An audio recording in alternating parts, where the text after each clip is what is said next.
Hey, let's take a look at 40 Fiends, a bestiary compatible with Mörk Borg. From the darkness they emerged, of the darkness they are made, a collection of monsters in a manual from Crow Heart Roleplay Resources. So, it's in hardback here. It was a successful Kickstarter, but it's available in PDF on DriveThruRPG, as well as you can get the physical copy of it. I'll have a link down in the description if you want to pick it up. It's got the look. Let's go ahead and nail that right down. It's definitely got the look. It's got the yellow and the black. That's easy to do, but it definitely has the feel of a official Mörk Borg supplement, even though it's not. There's the spine, and there's the back. So I think that if you are tired of the creatures in Mörk Borg, or you just want more options, I think this is a must pick up for the game, either in PDF or print, whichever you need, just to have these resources at your fingertips, because there's some other stuff in there too that we're going to take a look at. I would have liked to have something here just to kind of match the way that Mörk Borg has some stuff on there, but that's not a big deal. It's not a game breaker at any point there. So just a little bit of fluff stuff there, and then here we go. So you got a monster on each page. You've got your normal gambit of stuff. I mean, look how easy the stat block is for Mörk Borg. One thing I really like about the game is how easy it is. So that's a thumbs up. You've got your normal stuff like if you capture them, or like with this thing, the tar imp, it's got tar per barrel, so that's interesting if you're able to get tar from them, and how much they're worth if they're dead. So one cool thing to do is just to go and look at the special of the creature to give you a little bit of a hint of what it's all about. This special creature, the special ability of the tar imp is if they're wounded, they explode, so you're only going to hit them once, that's for sure. That sends bone and tar in all directions. All creatures, including other tar imps, they've got to test agility or take d4 damage. If more imps explode, double the damage. So that's nasty. This reminds me of a creature that would kill me in Diablo, as that seems to be the way that I die a bunch in those games. Is a bunch of those things that come up and explode in your face and kill you.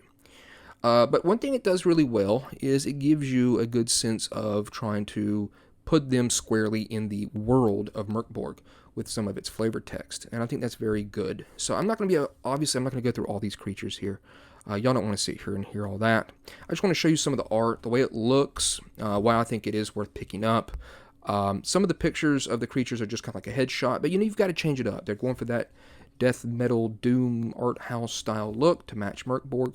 And some people, that are making third-party products, I think they struggle with that a little bit, because I don't think that's something that just comes naturally. You've got to definitely, have some artistic freedom there and give it a good shot. And I think they've done a really good shot. If you had told me this was one of the official products, I would have been like, okay, that looks like it to me.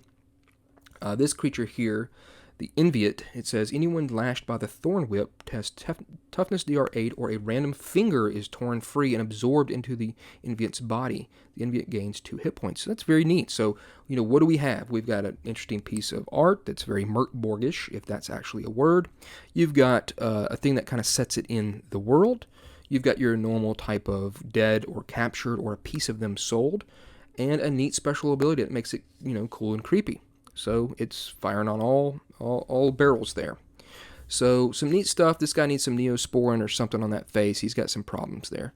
A little bit of proactive might take care of that. So that's the Fungal Geist. The Musty Bloater. It's going to hit you with some acid spores. It's going to splash you. Here's a Slimy Gorger. Some of these names I don't really know. It might be tough to read what the name actually is of them. And some of them don't have really special abilities, and that's fine. They're not all supposed to. But like this Void Creep is pretty cool. Anyone grasped by these black fingers tests toughness DR14, or that part of their body turns black. 3 hits and failed tests, and they are sucked into the void. You probably don't want to go into the void. That seems detrimental. So that's the Void Creep. The Hive Sprites, they've got a DR16 to hit them because they're quick and agile and light and small, making them difficult to hit. You've got the Contorted here. Again, great art. I mean, it fits very well with how it is. You've got your pinks, your yellows, your blacks, everything that Mörk Borg kind of does. This one kind of has like a toxic dust, like a smoke that tries to do damage to you. The Meat Cur is interesting. Anyone slashed tests toughness DR14 or contracts Cur sickness for D8 hours. They vomit blood sporadically and lose 1 hit point when they do. That sounds terrible. Here's the Sheer Hound. Looks pretty cool. Here's fang frogs. Say that 3 times real fast.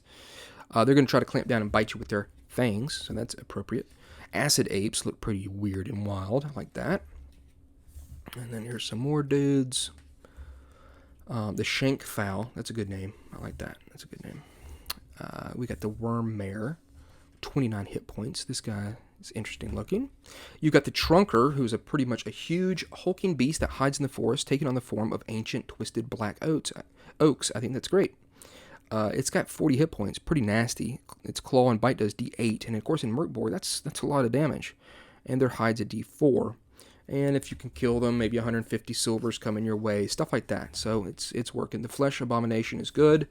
If hit, succeed on a toughness DR12 test or some flesh is absorbed. It absorbs your flesh. Roll D6. It is sucked from the face, and that's terrible. Chest, I could probably hide that. Arms and legs, okay. Back, not bad. Rump, leaving an open, bloody wound. Very interesting. And again, some good section there on setting it squarely in the world of Mörk Borg. So you think you're going more creatures? Nope, you've got diseases. So these are a bunch of crazy wild diseases.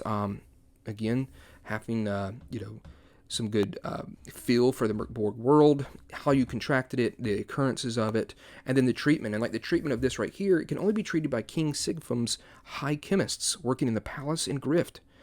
They've been able to formulate a solution to wash the damage from the eyes, and it is expensive, and you must be in the king's favor to acquire it. So I like that. It's okay to have some diseases where you just got to kind of do this and that and rest for a while and it'll go away. And then there's some neat ones here where you have to actually maybe go role play, and it can be an adventure all to itself in order to rid you of this terrible disease. So you've got monsters, they've got nasty, diseased claws and teeth and whatnot and spittle, and they're going to give you these horrible diseases. So I think that's a thumbs up in my book to add these to the book here. So you've got ghastly wounds. You roll a d10. It's going to give you some colorful damage with sharp weapons or blunt weapons, such as, let's read one that I haven't read before myself. You block the looming blade, but it slides down the shaft, kicks free, and slices a large piece of skin and cloth from your forearm. Or in the blunt weapons, you try to dodge the blow and turn aside, but it catches your back, and your spine buckles inward with a pop.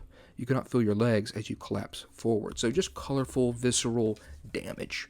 And you've got lurid liquids here, just interesting things in bottles. So like you roll this up, at first glance the liquid appears to be blood, or let's see, this liquid seems to vibrate with steady pulses that ripple the surface. And it could be like this. This is the stinking urine of a shearhound. So just interesting stuff.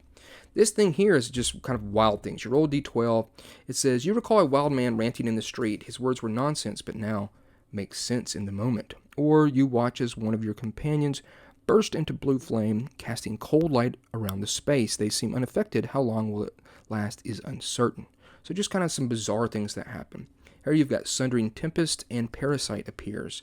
So the Sundering Tempest could be like, at first the breeze seems slightly warmer, but over a matter of minutes the air turns orange. The currents pick up, and a burning hot wind sweeps in, scalding your skin. Parasite appears, and it says, a sound of ripping flesh tearing, and then a flurry of large beetles channel out of the creature to cover it in a hard shell. It gains beetle carapace D6. So that's pretty cool. So just some neat things that might alter the battle, and that kind of goes on with this. Here's unexpected death. Death is instant. You look to see the horizon and see a black smudge. It grows into a buzzing swarm that engulfs you and peppers your body with savage stings. The toxins overwhelm you. So just some colorful ways of dying. A single vein of lava projects out in front of you along the crack around the ground and hits the tree. That cracks open, and from within emerges Nadijara. He reaches out and drags you down into the darkness. And then here's, the creature standeth before thee, unforeseen mutations. So some very interesting stuff. It says, there's a sundering wrench as a large plate of bone pushes through the creature's chest. Add armor, bone plates -2. It's almost as if you're having to fight a different form in a boss battle in a video game, and all of a sudden it gets these terrible new form to try to crush you. The monster's digits have melted to bond and form large jagged paddles. Replace attack with paddle hands, D8. Interesting. So yeah, just some helpful things there. And then we've got some other stuff here. Monster weaknesses. The monster has a severed limb that is now a stump, -2 from the attack damage. Or concealed weapons. The creature draws in a deep breath and breathes fire at you. So you don't want that. That's going to hurt. You've got creature companions here. Hive imp, or the fang frogs, or a shank fowl. You've got monster cults, so just a little bit of added stuff here in the back. You've got some some creature encounters here, encounter tables, low-level creatures you may encounter in the wild or mid-level. You've got random creature behavior, such as the creature may retreat after taking damage. You could roll on these however you want. And then there's something disgusting. Maybe the creature vomits on you, or it soils itself, sliding it in the faces. What? Hold on. The monster soils itself, sliding in the... Oh, geez. Okay, now I just read it. It's terrible. The monster soils itself, sliding in the feces. That's bad. The monster gouges out its own eye. Well, go ahead. The monster is sweating green ooze. Interesting. Then we've got the index. So the creatures are not listed in the book in alphabetical order, but you've got the creatures in the index listed in alphabetical order with the page, and you've got types of them, the diseases, and the tables. So there it is. There's 40 Fiends. I think it's a really good pickup if you want to add more creatures to your Mörk Borg game. There it is. Pick this up if you like Mörk Borg, and if you do, let me know what you think about it. And thanks a lot. Appreciate it.